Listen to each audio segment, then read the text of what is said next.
मैं प्रोफेसर सविन सिंह आज एक बदले हुए कार्य योजना के साथ आप लोगों के सामने प्रस्तुत हूं। I professor Savin Singh am present before you with a new you can say project.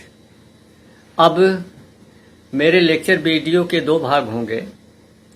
पहले दिन हम एक लेक्चर वीडियो पोस्ट करेंगे, अगले दिन उस पर पूछे गए प्रश्नों, कमेंट्स, डाउट्स आदि का निराकरण होगा।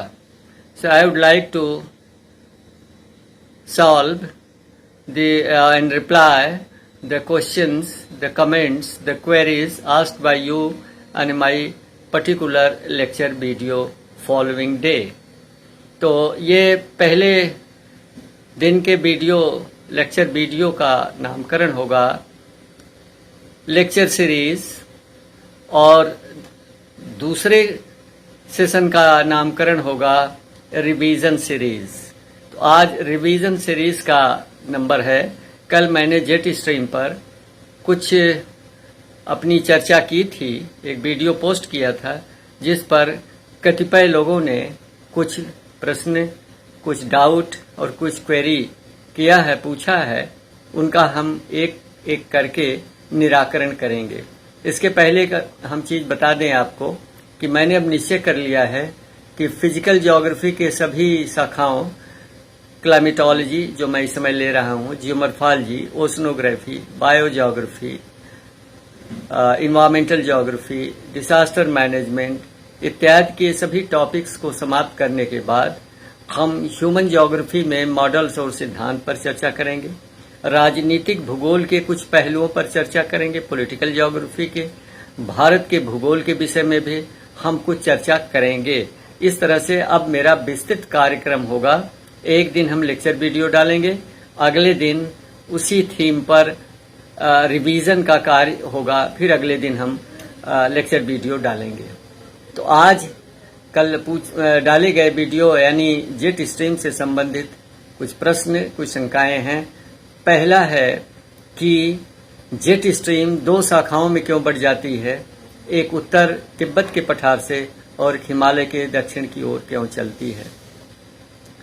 I have already you can से described in my previous lecture video on jet stream that in the fourth stage of development of jet stream, the jet stream follows very acute meandering path. With the result, some of the bends are cut off and they form cyclonic and anticyclonic circulation systems. मैं पहले आपको कल की video में बता चुका हूं कि जेट स्ट्रीम अपने विकास की चौथी अवस्था में अत्यंत सर्पिलाकार मेंडरिंग मार्ग से होकर प्रवाहित होती है, जिस कारण उसके कुछ बेंड जो है मुख्य जेट स्ट्रीम से अलग हो जाते हैं, जिस कारण चक्रवाती और प्रतिचक्रवाती संचरण का निर्माण होता है।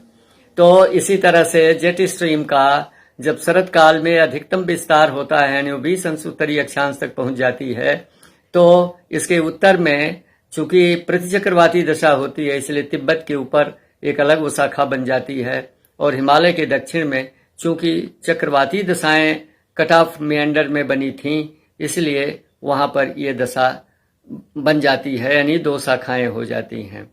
ये इसके जेट स्ट्रीम के मेंडरिंग पाथ के कारण। दूसरा ये सवाल पूछा गया कि जेट स्ट्रीम किस तरह से स्थानीय और प्रादेशिक मौसम को प्रभावित करती हैं। तो इसके उत्तर में जब जेट स्ट्रीम की स्थिति शीतोष्णकटिबंधीय चक्रवातों, मध्य अक्षांशीय शीतोष्णकटिबंधीय चक्रवातों के ठीक ऊपर हो जाती है, तो शीतोष्णकटिबंधीय चक्रवात प्रबल हो जाते हैं। Whenever there is a position of jet stream just above the mid latitude temperate cyclones, then temperate cyclones become very active and strong and yield more and more precipitation, और उनसे से अधिक वर्षा होती है। नंबर 2, जेट स्ट्रीम धरातल पर चक्रवाती और प्रतिचक्रवाती दशाओं के स्वरूप और उनके प्रकृति में परिवर्तन करते हैं। Jet streams introduces changes in the nature and pattern of ground surface, cyclones and anticyclones. and in turn these change cyclones and cyclones they affect the local weather condition. और इस तरह से ये परिवर्तित रूप जो होता है चक्रवातों और प्रतिचक्रवातों का, उनके द्वारा स्थानीय मौसम में परिवर्तन होता है। नंबर 3, चूंकि ट्रोपोस्फियर में जेट स्ट्रीम के कारण डाइवर्जेंस और कन्वर्जेंस होता है, since there is a convergence and divergence because of jet stream in the upper troposphere, जिस कारण ऊपरमुखी और अधोमुखी पवन संचार होता है। With the result there is upward and downward movement of air circulation.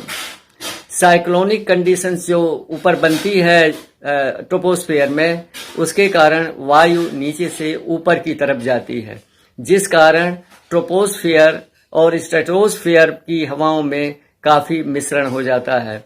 The upward movement of air in cyclonic patterns causes mixing of air in the troposphere and stratosphere। और इसका देखिए मौसम पर स्थानीय स्तर से लेकर ग्लोबल स्तर तक कैसे प्रभाव पड़ता है कि जो अपवर्ड मूवमेंट होता है, जिस कारण जब नीचे से धरातल पर क्लोरोफ्लोरोकार्बन का इमिशन होता है, उसको अपवर्ड मूवमेंट द्वारा ये हवाएं स्ट्रेटोस्फेयर के निचले भाग तक पहुंचा देती हैं। The upward movement of air brings the chlorofluorocarbon pollutant from the ground surface troposphere to stratosphere, and we know that chlorine is ozone depleting substance। और हमें जानते हैं कि क्लोरीन जो है ओजोन का क्षरण करती है। तो इस तरह से ओजोन का क्षरण होता है अपवर्ड मूवमेंट के कारण, जिस कारण ग्लोबल वार्मिंग होती है। और जब ग्लोबल वार्मिंग होती है तो स्थानीय से लेकर प्रादेशिक से लेकर विश्व स्तरीय पर भूमंडलीय स्तर पर मौसम और जलवायु में परिवर्तन होता है। एंड दस the depletion of ozone layer causes global warming which affects weather conditions at local, regional and global level।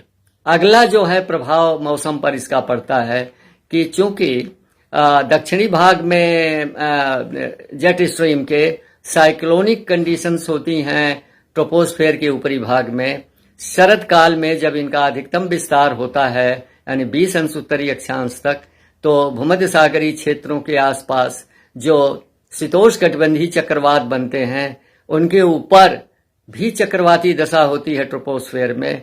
इसलिए वह चूसक का काम करता है। The upper air cyclonic pattern condition acts as sucking element, and with the result शरद काल में ये जेट स्ट्रीम के जो साइक्लोनिक पैटर्न्स हैं वो धरातल के चक्रवाती दशाओं को बड़े आराम से खींच लाते हैं भारत के उत्तरी भाग में, जिन्हें हम पछुआ विक्षोभ कहते हैं, वेस्टर्न डिस्टर्बेंसेस कहते हैं।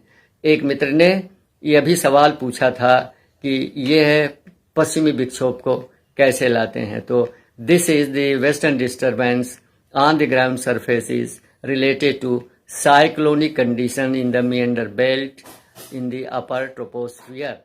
तो आज